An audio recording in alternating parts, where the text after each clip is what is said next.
It's actually remarkably easy to go through an entire week or, I mean, maybe even a whole year completely on autopilot. Oh, absolutely. Just totally checked out. Right. You wake up, you slip on your professional identity like you're, putting on a winter coat. You stress over your bank account. You studiously avoid talking about anything too heavy over dinner, and then you just go to sleep. Wash, rinse, repeat. The standard routine. Exactly. But what if almost everything you just did, everything you just worried about, was actually part of this collective million-year-long sleepwalk? Welcome to today's deep dive. Is it a big question? It is. We're on a mission today to unpack some incredibly provocative ideas from a series of talks delivered in April 1986. They were compiled under the title Beyond Psychology. Yeah, these were given by the philosopher and mystic Osho. Right. And we're going to explore his arguments on the illusion of identity, the absolute fragility of our societal institutions, and, the deep psychological reasons why money, sex, and death are such massive dinner table taboos. And before we get into the weeds here, we really need to set some ground rules for you listening. Oh, definitely. Because the material we're examining today wades right into the deep end of some highly charged political, economic, and religious waters. Very deep waters. Yeah. We're going to be looking at sharp, unapologetic critiques of major world religions, specifically Christianity, along with heavily anti-capitalist philosophies and, well, arguments for radical communal living. So, to be absolutely clear up front, neither of us is taking a side today. Not at all. Our job isn't to endorse these viewpoints, validate them, or condemn them. We're simply here as your impartial guides, unpacking the original ideas exactly as they were presented so you can understand the architecture of the arguments. Exactly. We're just the messengers bringing you the blueprints to some very explosive concepts. Okay, let's unpack this. I want to jump right into this fascinating exchange about alienation that really sets the stage. That's a great place to start. So a disciple asks a question because they've been living in this secluded spiritual community and they've just been dropped back into normal, everyday reality. Right, the real world. Yeah, and they're suddenly dealing with bargain hunting, finding a flat supermarket skinheads on the street. And this disciple basically asks, I feel totally alienated. Is the world too far gone, or am I? It's the perfect entry point because the response outlines the entire philosophical framework here. The answer given is that the world isn't intentionally offending this disciple. It's just that the rest of the world has been asleep for millions of years. Billions of years. Yeah, humanity has become entirely disconnected from reality. People have wandered so far away from their true foundational selves that they've completely forgotten the way back home. And to really hammer this home, the text shares this incredible parable about a prince and a beggar. I love this story. It's so good. Okay, picture this. There's a tremendously wise king ruling a vast kingdom. He has an only son, his sole successor. But this king wants his son to be, truly, fundamentally wise before he takes the throne. Right. So he pulls off something unimaginable. In the dead of night, he strips the prince of all his royal clothes, takes his jewelry, dresses him in filthy beggar's rags, and has him tossed out of the kingdom in a chariot. Wow. And he gives his guards strict orders. Under no circumstances do you let this boy back inside the gates. He completely abandons him to the harshest elements. Just leaves him out there. Yeah, and years go by. The prince doesn't just act like a beggar, he genuinely becomes one. He doesn't even have to consciously try to forget he was a prince, because the brutal daily reality of begging for scraps of food forces his brain to adapt. It's survival. Exactly. He internalizes this new, desperate condition just to survive. Right, and so fast forward many years, it's the absolute peak of a burning hot summer. The son is sitting outside a hotel, begging for just a few coins so he can buy a pair of secondhand shoes because the earth is literally blistering his bare feet. Just a completely desperate situation. He is crying out for loose change. And at that exact moment, a golden chariot pulls up.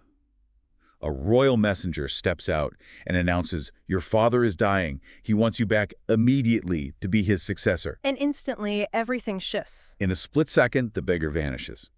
His ragged clothes are exactly the same, but the internal man is totally different. The crowd that he was just begging from suddenly crowds around trying to be his best friend, but he doesn't even look at them. He just steps into the chariot and demands to be taken to a royal bath.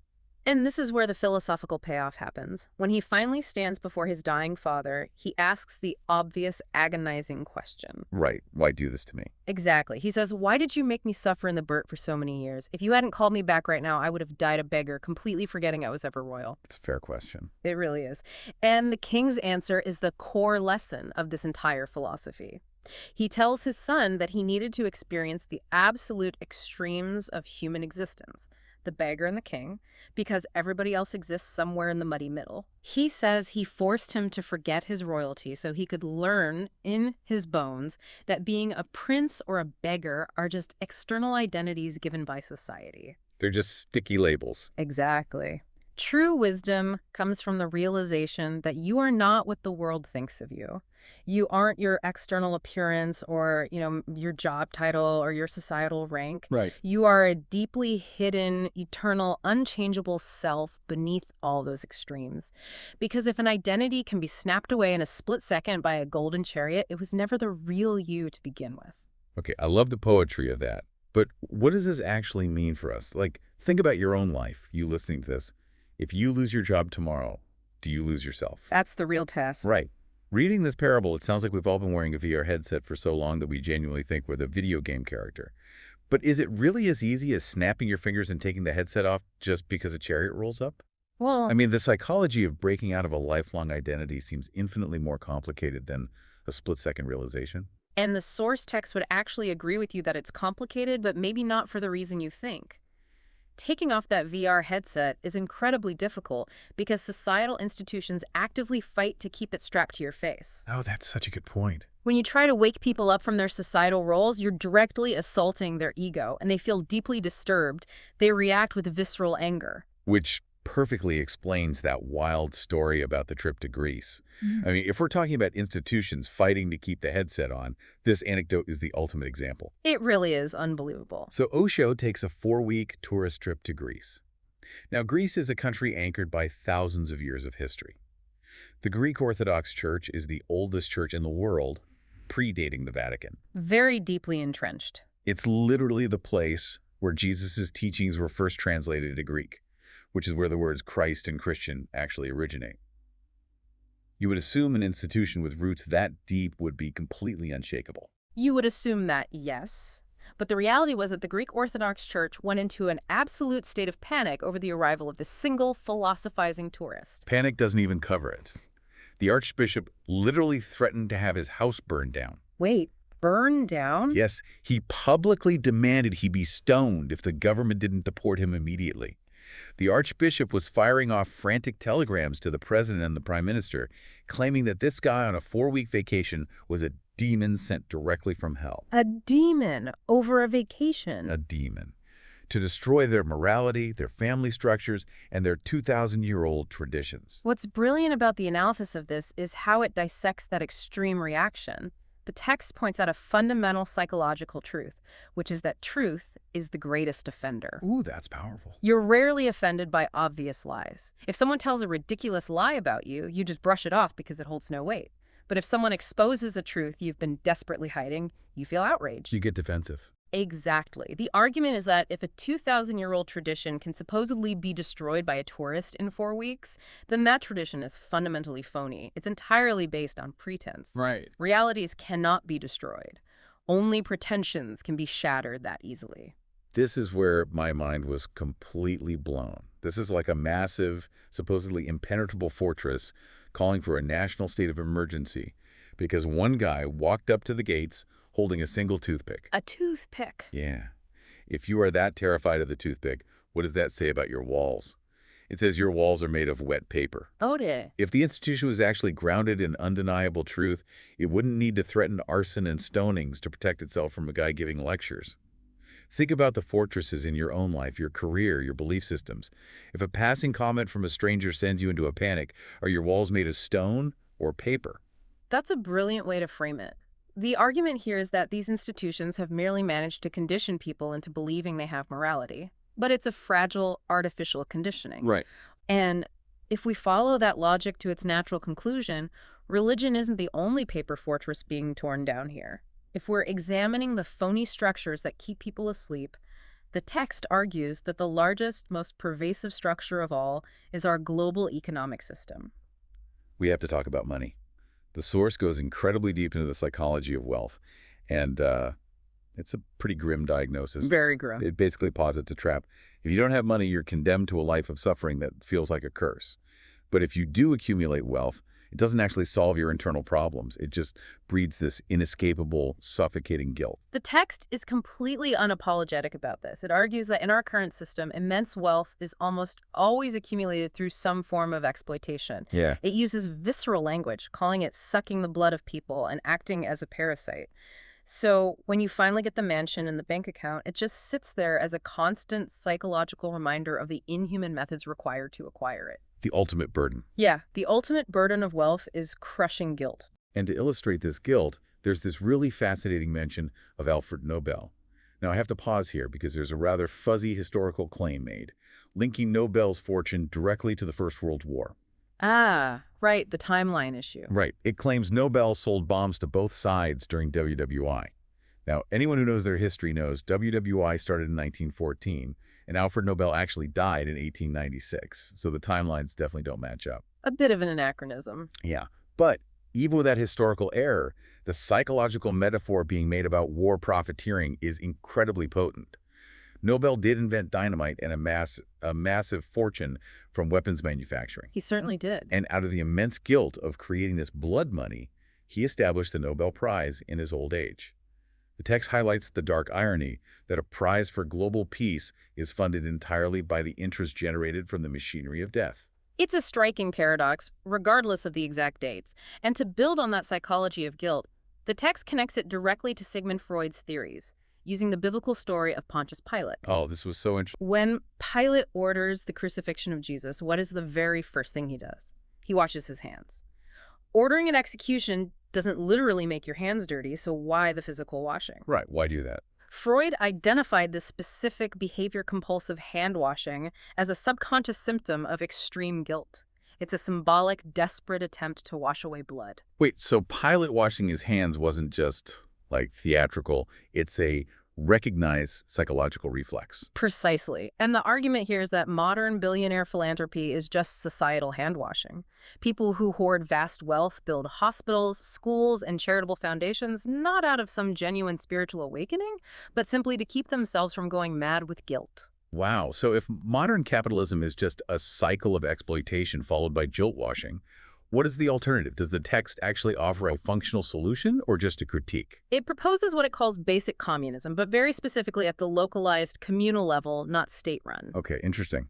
The argument is that money itself isn't intrinsically evil, it's just a mathematical means of exchange.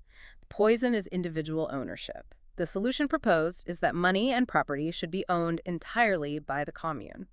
Walk me through how that would actually work in practice, like day to day. The commune provides everything: housing, food, top-tier education, healthcare, and facilities for the creative arts. Because the society gives you so much without you having to fight for it, your natural psychological response is to pay it back through your services. So no paychecks. Right. The text uses the example of a surgeon. A surgeon will perform at their absolute best not because they're getting a massive paycheck, but out of profound gratitude, because the commune supported them from childhood to become that surgeon. The currency is respect, love, and gratitude, not cash. And money is just used elsewhere. Yeah, money is only used on a macro level, to trade between different communes. Religions and politicians oppose this, the text argues, because they rely on the poor for charity work and the rich for guilt money. Okay, I have to jump in and play devil's advocate here. It sounds utopian on paper. It sounds like trying to run an entire global economy like a giant family potluck, where everyone just brings a dish out of love and gratitude. A giant pot. Yeah, but doesn't human nature inevitably lead to someone wanting to hoard the potato salad? I mean, if you remove individual incentive and competition, how do you prevent basic human ambition from sneaking back in, creating a black market, and corrupting the whole commune? That is the million-dollar question. How do you solve for greed? But the philosophy actually tackles that directly. It argues that human ambition, that desperate urge to hoard the potato salad, isn't innate biology. It's a neurosis born from repression. Repression of what? We hoard because we're terrified of scarcity, and we're terrified because society forces us to bury our deepest anxieties. We fight over hierarchy to distract ourselves, which transitions perfectly into why the text believes certain subjects are completely taboo. We bury our anxieties so deep that money, sex, and death become the three ultimate dinner table taboos. If we unearth those skeletons, the urge to hoard vanishes. And speaking of unearthing skeletons, we absolutely have to share the autopsy anecdote. This is simultaneously the darkest and funniest story in the whole source material, and it perfectly captures this fear of what we keep hidden. It's a brilliant, visceral illustration. Okay, so the speaker recounts that back when he was traveling, he would sometimes stay in a medical college hostel with a student friend of his. One night, a group of about 15 medical students are hanging out, and he jokingly brings up ghosts. To a room full of medical students. Exactly. Now, these students dissect cadavers all day. They are men of science. They proudly declare they don't believe in ghosts. They've cut open hundreds of bodies and never found a soul. So he decides to test how deep their scientific certainty really goes. Exactly. He sets up this elaborate prank. Down in the surgical ward, there's a hall. On one side are the articulated skeletons, and on the other side is the waiting area for unclaimed dead bodies. Creepy enough already. Right. He convinces his friend to sneak into the dark hall and lie down on a stretcher right in the middle of the corpses. The plan is he will bring the 15 arrogant, skeptical students into the room to look for ghosts, and mid-conversation, the friend on the stretcher will just slowly sit up. It's the ultimate haunted house setup, but it goes horribly wrong. Terribly wrong. They walk into the pitch-black hall. On cue, the friend sits up. The 15 tough medical students instantly start trembling, absolutely terrified. Which is funny enough. But then, to the sheer horror of the friend who is in on the prank, a real dead body on the stretcher next to him also sits up. Which is legitimately a nightmare scenario. I would lose my mind. The prankster friend jumps off the bed screaming, "There really are ghosts! Look at that body!" It turns out it wasn't a ghost. There had been a massive medical blunder. Oh no. A man in a deep coma had been mistakenly tagged and brought in with the dead bodies.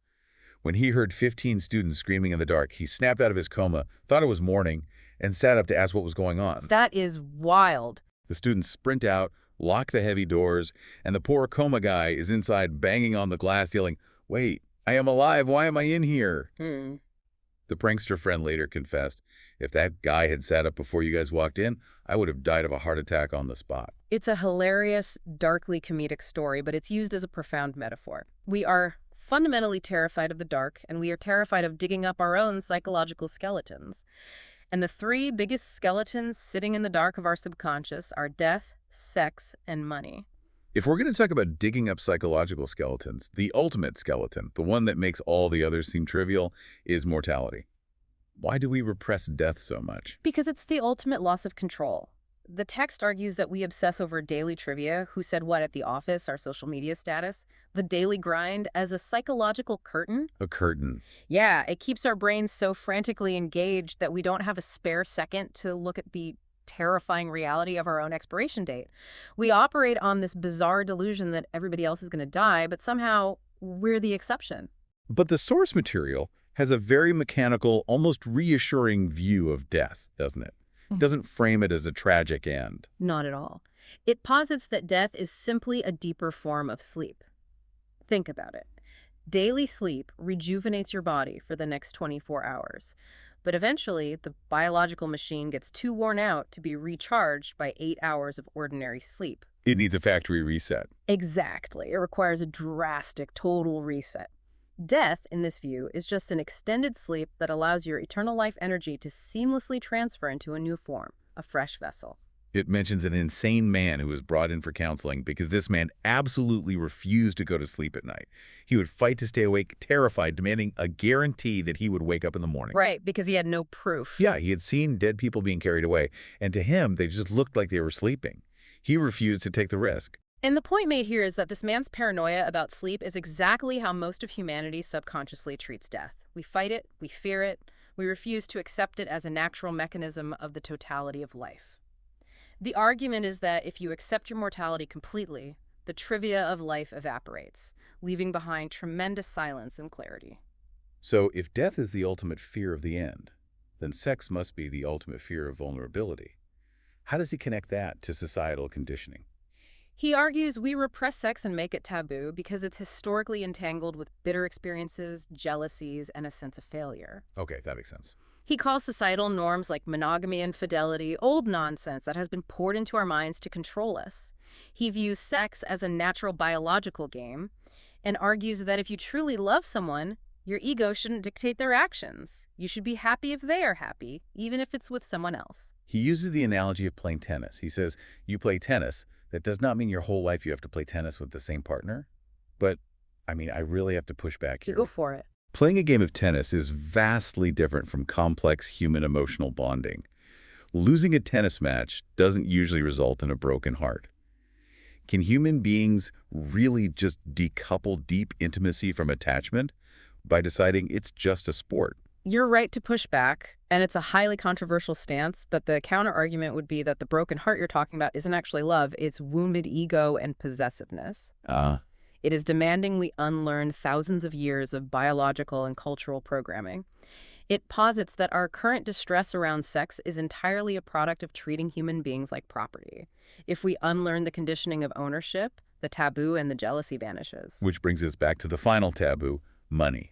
We touched on the macroeconomics earlier, but at the individual dinner table, he says money is taboo because it instantly creates a brutal hierarchy. Instantly. If 12 friends are eating together, the moment money is discussed, they are ranked. Suddenly, you aren't equals, you are competitors fighting for survival. Exactly. And the dinner table is the one place we desperately try to pretend that hierarchy doesn't exist. We want to talk about polite things and avoid the reality of our cutthroat societal structure. All three taboos, money, sex, and death, are viewed as interconnected symptoms of a society that absolutely refuses to accept reality as it is. We've covered incredible ground today.